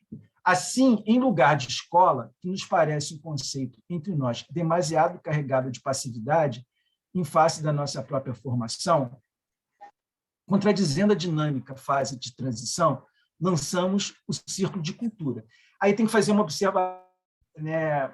Porque ele tá recuperando uma discussão que é a seguinte: ele está dizendo que a sociedade brasileira ela experimentava um processo de transição, né? Transição de uma sociedade mais arcaica para uma sociedade que se abre ao processo de modernização. Só que ele percebe que a educação ela é um problema para esse processo de modernização, né? Então, é aí que ele vai propor exatamente uma outra concepção e uma outra prática de educação, que pudesse corresponder mais a essa sociedade em transição. Essa sociedade em transição que tem a transição, né, bloqueada quando há o golpe de 1964. Né? Então, reparem que ele tem todo um vocabulário diferente. Né? Então, no lugar de escola, círculo de cultura. Aí ele continua, em lugar de professor, com tradições fortemente doadoras, o coordenador de debate. Em lugar de aula discursiva, o diálogo. em lugar de aluno com tradições passivas, o participante de grupo. Em lugar dos pontos e dos programas alienados, programação compacta, reduzida, codificada, em unidades de aprendizado. Então, eu acho importante entender, recuperar isso, porque, mesmo lendo Pedagogia da Autonomia, eu acho que aqui existem as imagens, né, da educação, né, freiriana, para a gente fazer as devidas mediações. Mesmo quando ele está falando de aluno e professor, eu acho que vale a pena entender que ele está falando de coordenador de debate, né? E, no lugar de aula, ele está falando de diálogo. Ele pode até usar, porque mais tarde ele vai ter que pensar também uma experiência pedagógica que não é só das campanhas de alfabetização, ele tem que pensar para a educação regular. As campanhas de alfabetização, elas aconteciam por fora da escola, entendeu? Elas, na verdade, elas aconteciam porque aqueles indivíduos eles não estavam mais, né, em escolarização, né? Então, quando Paulo Freire ele vai falar da educação regular, inclusive foi secretário de Educação, né, ele vai usar um vocabulário que é mais próximo do nosso, ok? Mas é bom você entender que a concepção de educação que ele construiu, ela foi feita com outro vocabulário, e aí essas são as imagens fortes, né? Então, ok, nós vamos dar aula, ok, mas a aula ela não pode ser essa tradição, como ele fala, fortemente doadora, né? Então, o professor é muito mais um coordenador de debate, né? Quem assiste às aulas comigo, eu tento, né, assim, alguma coisa que, numa linguagem bem atual, seria uma resenha, entendeu? Assim, vamos fazer uma resenha aqui agora, né? Que pode ser uma conversa, né? Como se estivéssemos, na verdade, de modo mais desobrigado do rigor da aula, né? E eu penso muito nessa direção, não apenas, inclusive, mas muito como o Paulo Freire propõe, né? Naquelas fichas de cultura, que até mostrei no outro curso, né? Tem um momento que mostra exatamente um círculo de cultura. É como se as aulas pudessem corresponder a esse ideal, né, de uma conversa, né? Então, isso é muito diferente, né? Então, aqui, ele tudo bem, para ser entendido, ele vai falar de professor, ele vai falar de aluno, ele vai falar de aula, mas é preciso recuperar essa discussão anterior dele, porque as imagens que correspondem, elas são outras, não são essas imagens que frequentemente atribuímos, né? E inclusive desse professor, né, que ele deve ensinar tudo, né, o que ele sabe tudo, né? O professor ele vai experimentar, né, assim como seus alunos, né? Vamos experimentar juntos, né? Esse é o estar junto, né? Uma experiência comum. Quero dizer alguma coisa aqui, viu, Aristóteles? Essa passagem do texto coloca como que a subversão da escola dentro do aspecto formal, técnico, da própria política pública, para uma escola diferente, para uma escola que foge um pouquinho do critério técnico metodológico. Aí me lembrei da citação que ele tem na página 49 da versão 1996, que ele diz: sem rigorosidade metódica, não há pensar certo. Aí eu faço uma ligação dessas duas posturas, né, do texto que você colocou aqui, do meu enunciado da citação, para o trabalho dentro da academia, principalmente na universidade, em que Paulo Freire não é bem visto de maneira geral, como eu já coloquei no outro encontro. Porque eu penso assim que essa ideia de transgredir um pouco o método científico, principalmente a partir do positivismo, de que tudo tem que ser muito certinho, como disse uma colega antes, tem que ter início, tem que ter meio, tem que ter fim, e Paulo Freire não é disso, né? Paulo Freire chega e vamos ver a realidade, como você disse, vamos pensar o que é a cidade antes de pensar a sala de aula, porque a cidade vem para dentro da sala de aula. Não seria esta uma motivação para que Paulo Freire não tenha esse trânsito mais pertinente, mais apropriado dentro da academia e que poderia modificar a nossa formação? Sim, por exemplo, essa parte final desse fragmento, dessa nota de rodapé, em lugar dos pontos e dos programas alienados. Eu me lembro muito dos meus colegas, né, quando dizem assim, eu não posso participar dessa reunião porque eu tenho que terminar o currículo, tenho que terminar o programa. E eu nunca coloco as coisas nesses termos. Eu não acho que tem um programa para terminar, entendeu? Eu acho que há uma experiência que foi atravessada, mas eu não acho que existe a obrigação de um programa que deve acontecer do mesmo modo sempre. Eu acho que é preciso construir isso, né, com os estudantes, ou, às vezes, de forma mais indireta, assim, o modo como as coisas acontecem, né, durante a própria aula. Então, eu penso que aí deve existir um rigor, né?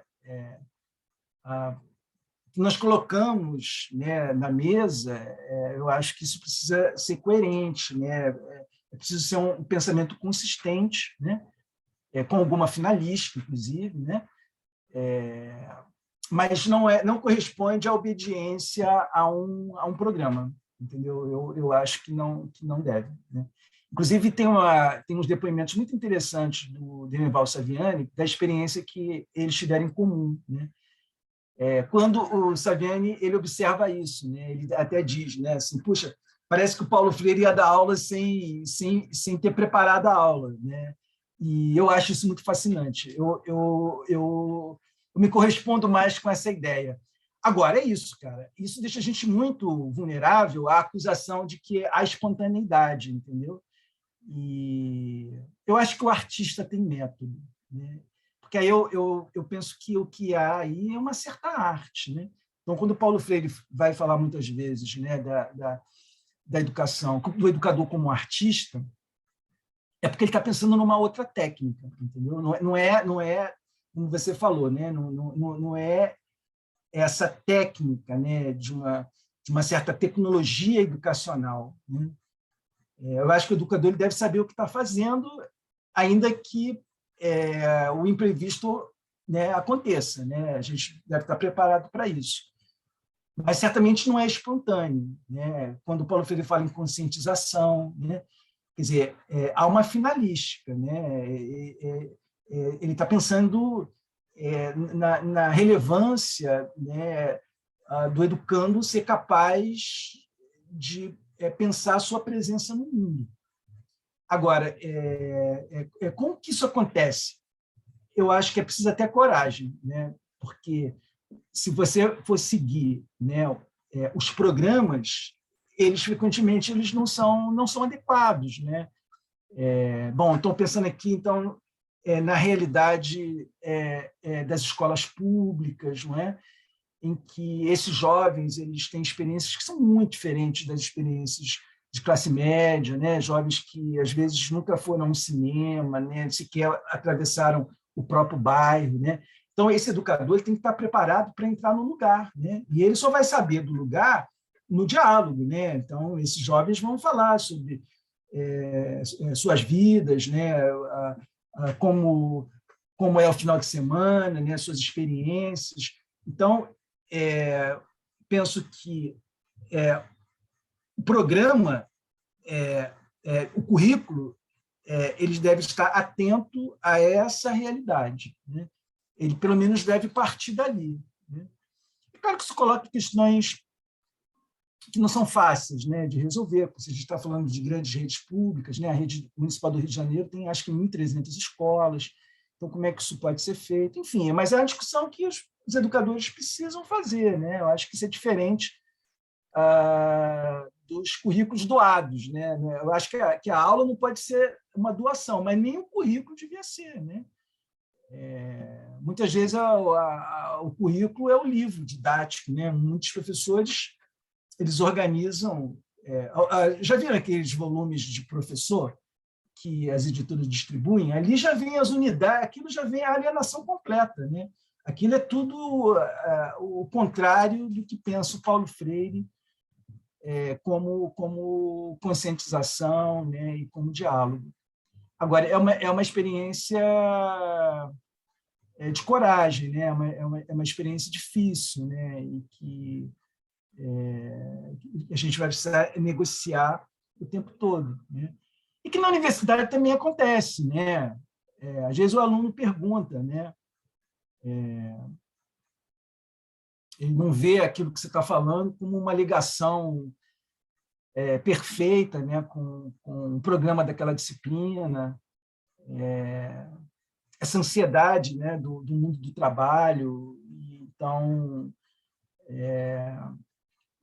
se o que você está ensinando está preparando você, né? para o magistério, a gente vê toda essa guerra, né? Para extrair do curso de pedagogia a sociologia, a filosofia, porque aí vem essa acusação de que você não está preparando para o magistério, né? Porque essa ideia da técnica, né? Então, se estivéssemos mais ensaiando mais as aulas, né? Essas coisas todas, o magistério poderia melhorar, né? O ensino-aprendizagem, né? Não é verdade, né? Não é verdade, porque a demanda popular é outra. Quer dizer, esse pensamento educacional ele é feito para premiar a classe média alta, né? A partir daí, né? Quer dizer, porque para essas pessoas a estrutura está toda montada, né? Os seus colégios, os cursos que podem frequentar, então está tudo concebido para os resultados, né? desse grupo. A demanda popular, entendo que ela é outra, né? Quer dizer, não é você pegar a mesma aula que você deu num colégio de classe média alta e aí você transfere. Porque a experiência não é a mesma, não tem como. Ela não faz sentido. Ela não faz sentido, né? Um jovem de classe média, ele em casa, ele já ouve, né, da família, os cursos, ele já pensa, ele com 5 anos, ele já sabe que vai fazer faculdade. Entendeu? É outra coisa. O jovem, né, das periferias, então, quando você pergunta, você vai ser o quê? Né? O que ele olha para quê? Né? Então, é isso. A gente precisa pensar a educação de acordo com as realidades. Né? Eu acho que Paulo Freire é um caminho, não é o único pensador, certamente, né? Mas é um caminho. Seguindo aí seu raciocínio, uma pergunta assim, para compartilhar mesmo aqui com todo mundo. É interessante porque a gente está vivendo um momento histórico muito retrógrado, sem sombra de dúvida, sobretudo no que diz respeito à educação, né? Os cortes de verba, assim, impressionantes. Mas é legal, assim, eu fico pensando, porque houve um momento em que esses jovens da periferia, que são muitos que estão atuando hoje, nos contextos mesmo de reivindicação, né, estão assim, que foram, eu não gosto muito da palavra empoderamento por causa do contexto atual, mas que tiveram espaço para se colocarem a partir dos seus lugares, né? Lugares aí que eu falo geográficos, sociais e políticos, que são jovens que atuam hoje. Eu fico pensando que a gente tem muita referência do Rio de Janeiro, né? Eu estou aqui em Goiânia, muito complicado, mas o Rio de Janeiro é um espaço muito cosmopolita, né? Assim, que tem uma efervescência cultural muito interessante e que até então o asfalto e a favela e o asfalto começou a ter um diálogo muito efervescente, assim, né? Nas últimas décadas. E muitos jovens das comunidades são hoje sujeitos de voz e atuantes e que têm voz, né? Então, a gente não pode perder de vista que nós vivemos um momento muito efervescente com um diálogo que eu acho que é muito freiriano nesse sentido, né? Que esses jovens, eu quero chegar nesse ponto, eles tiveram consciência do lugar do seu lugar de fala, vou colocar lugar de fala, que é mais comum, assim, né? De quem eu sou, por que eu sou, e o que eu faço, e o que eu vou fazer, o que eu estou aqui, por quê.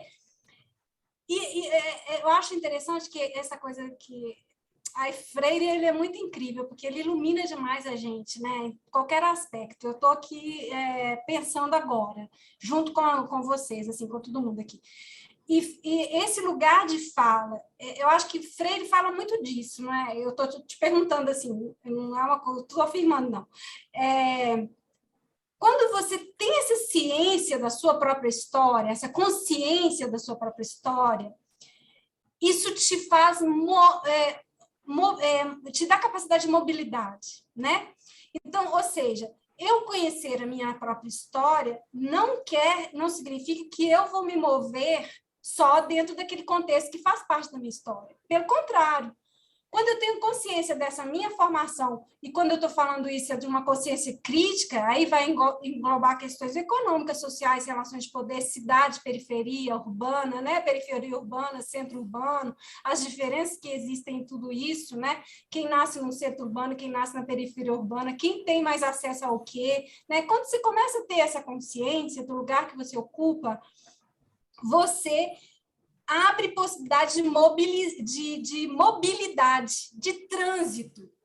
Eu acho que o Brasil viveu isso, né? Todo mundo que conversa com a periferia, que transita em contextos diferentes, pensando a cidade como um espaço, a gente viu essa conversa, esse diálogo, que foi um diálogo que estava caminhando para uma horizontalidade muito interessante.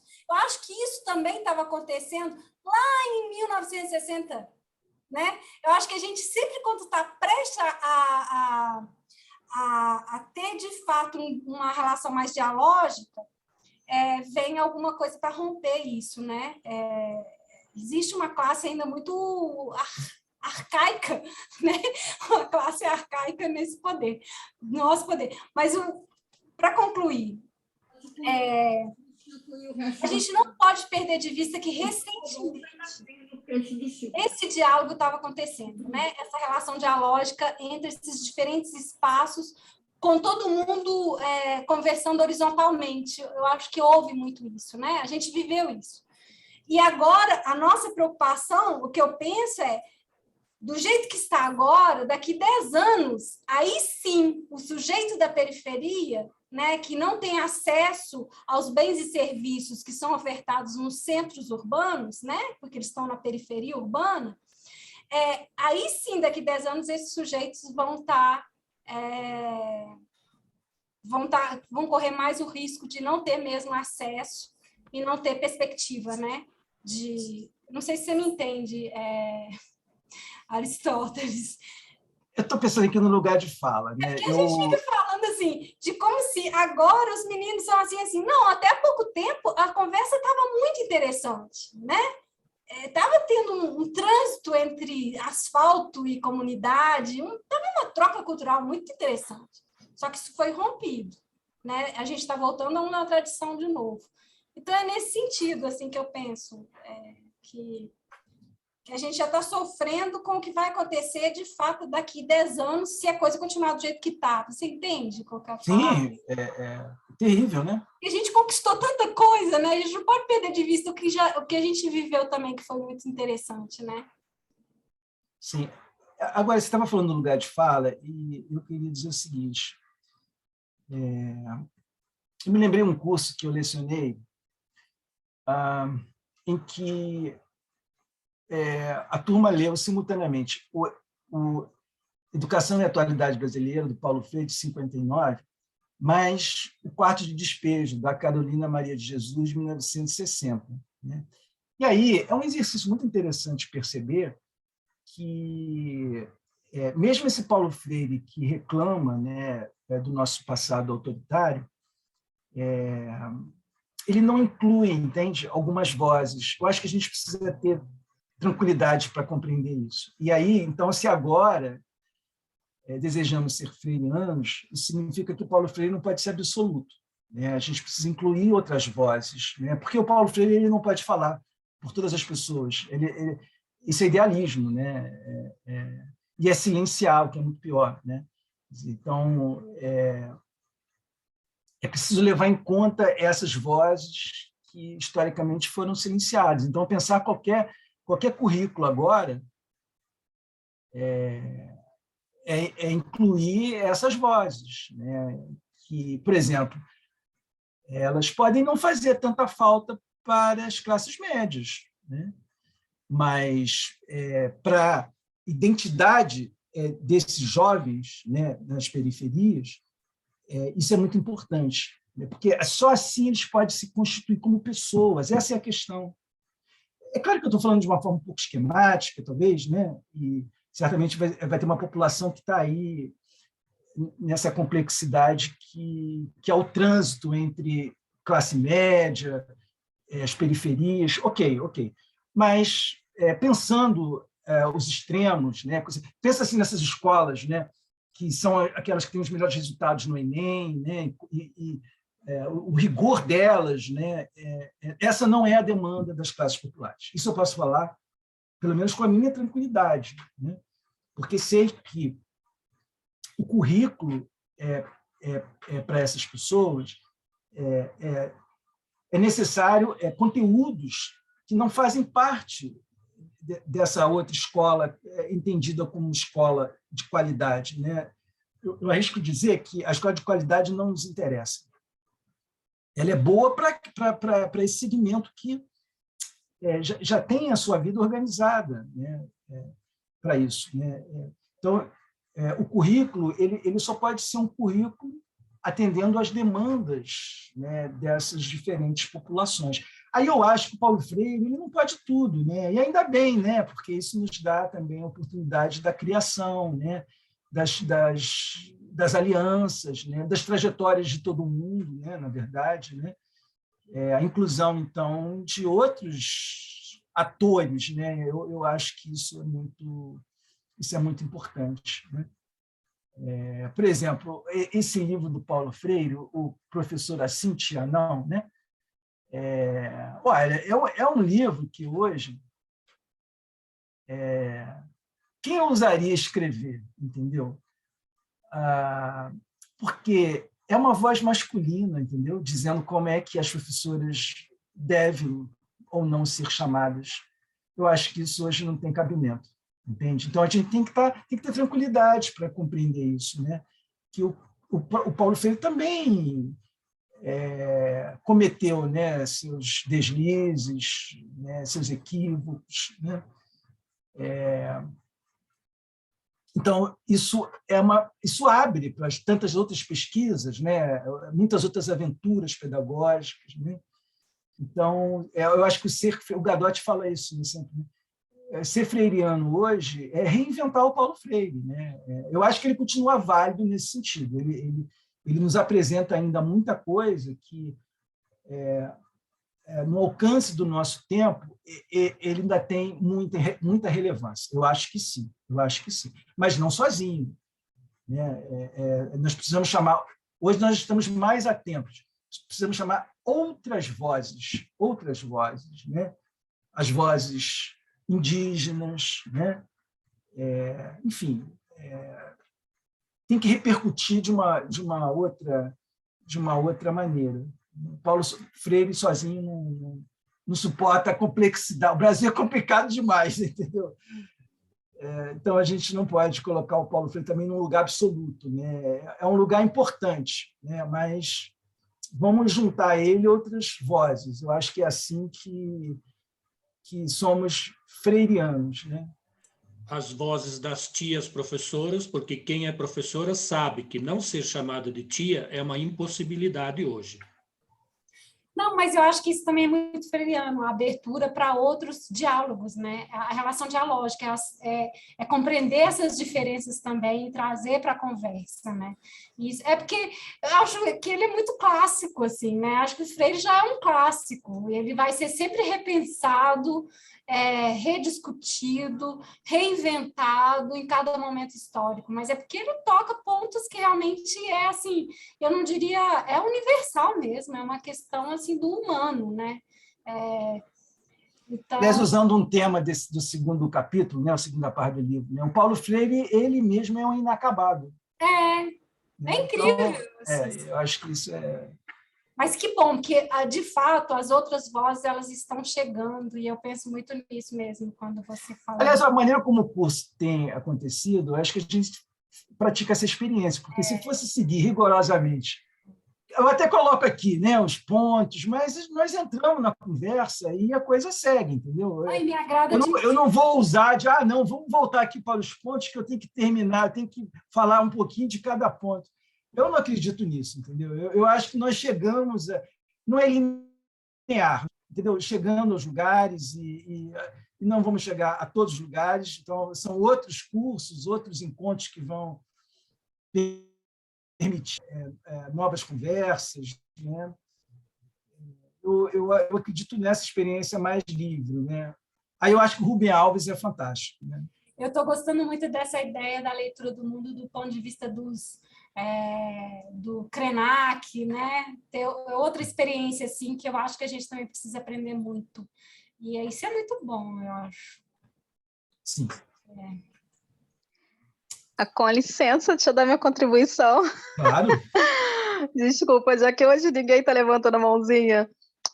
Eu acho que assim, a Paulo Freire ainda é muito atual, urgente, vamos dizer assim, porque a ousadia dele, apesar de já ter obras datadas, enfim, porque ele chama ao diálogo.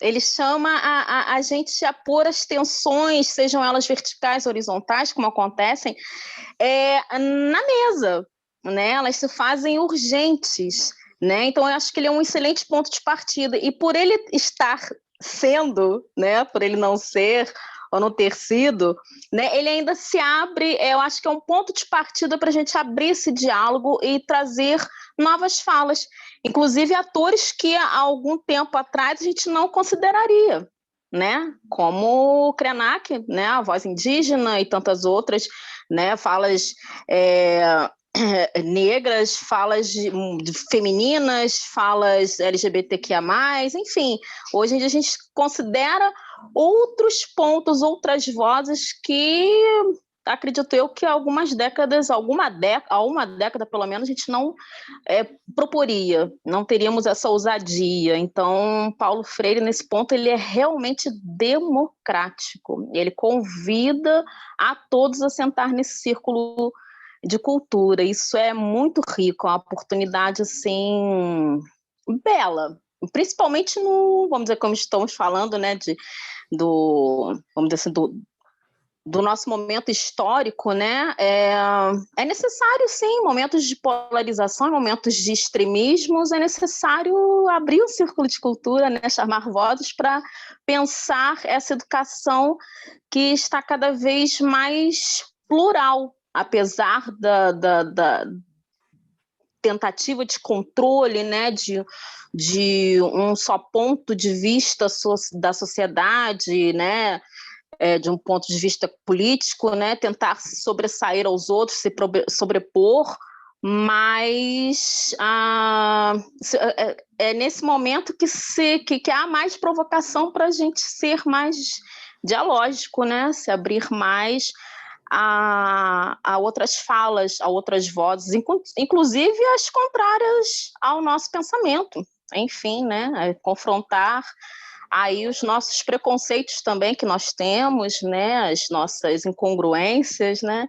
Então, assim, acho que Paulo Freire, nesse momento, é cada vez mais atual e urgente como esse ponto de partida, essa proposta, né? Eu vejo assim, eu acho ele fantástico para isso. Ele propõe e realmente não se fecha, não é algo fechado a outras vozes, a outras contribuições e a própria reinvenção. Eu acho isso fantástico.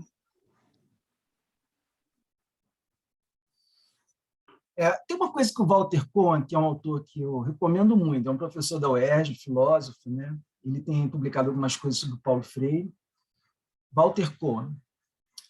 E ele faz uma observação, né, que é a respeito assim, a tentativa, né, de explicar o Paulo Freire a partir das matrizes do seu pensamento, né? Por exemplo, Paulo Freire é hegeliano, essas coisas. E aí ele chama a atenção como que o Paulo Freire é eclético, né? Isso é interessante. E às vezes eu fico assim, caramba, como que um autor, né, ele pode despertar interesse em tantos lugares, né? É possível, né? Acho que isso é um exercício de pensamento, né? O próprio fato de que ele tem um sistema de pensamento em que ele trabalha com matrizes diferentes, né? É possível que isso favoreça uma certa abertura, né? Que a curiosidade por ele ela seja assim, realmente muito aberta, né? Ou seja, por exemplo, pode ter o marxista e pode ter o cristão, né? Porque muitos marxistas não acreditam em Deus, né? Então, ele pode motivar essa curiosidade múltipla, porque partindo de diferentes lugares, a gente acaba encontrando, né, ou muitos podem encontrar, alguma coisa no Paulo Freire que parece realmente muito interessante, né? Não sei se isso aconteceria em qualquer época, mas talvez na nossa época, né? É possível que, vamos dizer, que esse momento de modernidade tardia, né, de pós-modernidade, essa abertura que o próprio pensamento do Paulo Freire contém, né, na sua gênese, é possível que isso favoreça, então, o interesse por autores que nos proporcionam, né, menos doutrinação, né, e pensamentos que a gente consegue fazer conexões diversas, né? Estou aqui me aventurando, estou pensando de uma maneira bem livre, porque realmente é muito impressionante a curiosidade que existe a respeito da obra do Paulo Freire e ainda hoje, né? Ou seja, como em tantos países há um interesse vivo, né, pelo pensamento do Paulo Freire. Como isso é possível, né? O que existe no pensamento do Paulo Freire que nos chama tanto, né, para a leitura? Eu acho que esse é um exercício, né? O que o Paulo Freire abriga, né, de tão interessante assim?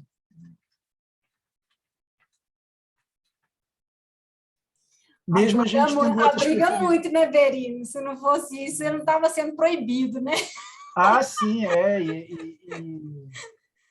Aí que a gente quer estudar mesmo. Tão perigoso, né? Como é que alguém pode parecer tão perigoso? Né? Você sabe que uma vez, num curso, um estudante, até de outro estado também, ele me fez uma pergunta. Não, ele fez uma observação curiosa, que volta e meia eu me detenho nela, né? Ele achava o Paulo Freire assim, uma pessoa muito boa, né? E ele assim, uma certa decepção, assim, poxa, não tem nada assim de marginal, né, no pensamento do Paulo Freire. É uma observação curiosa, porque no entanto ele é muito perigoso, né? De algum modo, né? Ele é bastante perigoso, embora ele não apareça, né, de uma forma assim tão de um intelectual assim tão marginal, né? Alguém.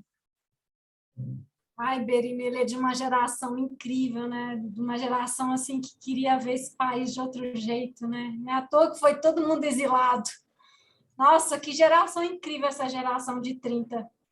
Povo muito incrível, assim, né? Tinha muita gente fazendo muita diferença, assim, e assim, muito, como é que, viam um futuro, né? Eles tinham uma percepção, assim, ai, não, é muito frustrante, mas, assim, não é uma questão do Brasil, né? É uma questão de vários países, assim. É como o Celso Furtado, que também era dessa geração, né? Falava que o Brasil é um longo amanhecer, a gente só fica na aurora. Nunca viu o sol nascer. Na hora que ele está prestes a nascer, vem uma ruptura, né? Mas quem conhece a história sabe que isso é no mundo inteiro, né? Assim, sempre que tem uma... O Paulo Freire tem uma falsa mansidão. Ele muitas vezes, né, respondendo a questões, ele é sempre muito firme, né? Sempre foi muito coerente, né? Eu não acho ele tão manso assim, não. Mas eu achei curioso que esse estudante que tem uma preferência por temas, né, mais ousados, né, ele tenha observado. Mas o tom da escrita a falta dele, às vezes, é meio assim. Parece faltar alguma maldade no Paulo Freire. É engraçado que às vezes eu leio e fico assim, procurando alguma maldade no Paulo Freire, né? Enfim, é isso, gente. Já estamos aí próximo de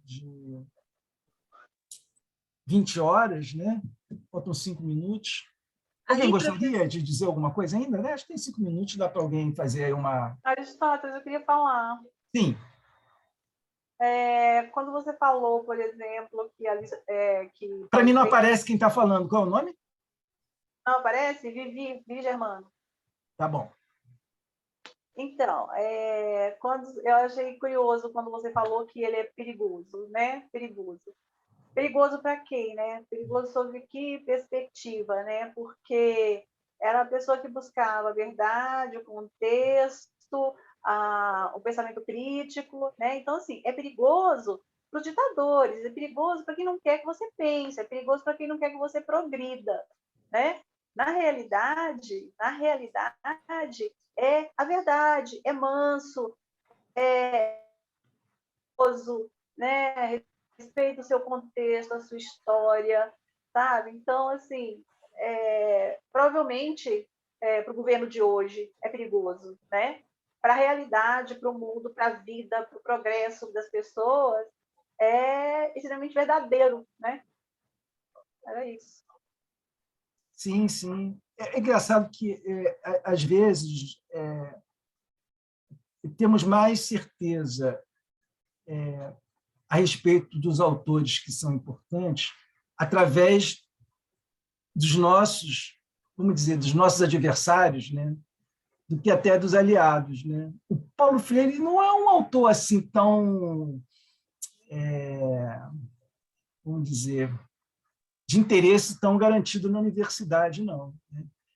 Agora, eu vejo que o risco que ele representa, né, para o autoritarismo, muito mais através dos autoritários. Né? Eles entregam muito mais o risco que é o Paulo Freire, o pavor da mente crítica, né? Outros acadêmicos que fazem outras escolhas, porque, enfim, também são válidas, né? Mas talvez imaginando que são autores mais radicais. Né? Mas, se a gente olhar para os autoritários no Brasil, o Paulo Freire é o grande perigo que existe. Né? É o terror deles. Muito bem, gente. Obrigado aí pela companhia. Depois eu vou pedir para a Inês mandar para mim esse bloco aqui de questões. Tem só um parêntese muito rápido. Sim, claro, eu também claro. perdi, porque aqui começou a relampear. Aqui também, aqui começou a chover forte. Aqui também. Aí algumas coisas eu perdi de som. A internet começou a fazer. Mas olha só, a Andréia perguntou um autor que você citou, chamado Walter o quê? Cohen. É um argentino que mora no Brasil, é brasileiro, né? Mas ele nasceu na Argentina, Kohan. Ele é muito bacana, é um filósofo, e ele tem publicado algumas coisas sobre Paulo Freire, e com uma imaginação filosófica fantástica. Eu recomendo bastante a leitura. Foi bom, porque fixou, né, o nome do autor. Então, eu vou fazer isso mesmo, Berino. Hoje mesmo eu já te mando as perguntas, aí, né, a gente conversa mais na nossa última aula, triste, semana que vem. Obrigada a todo mundo pela presença, obrigada pelos comentários. Boa noite. Berino, obrigado, Inês, e a todos. De colocar uma listinha com aqueles livros das imagens. Tá bom, ótimo. Para o próximo encontro. Sim, vou fazer. Coloca no chat para a gente. Tá bom, obrigada, gente. Boa noite. Tchau, gente. Boa noite.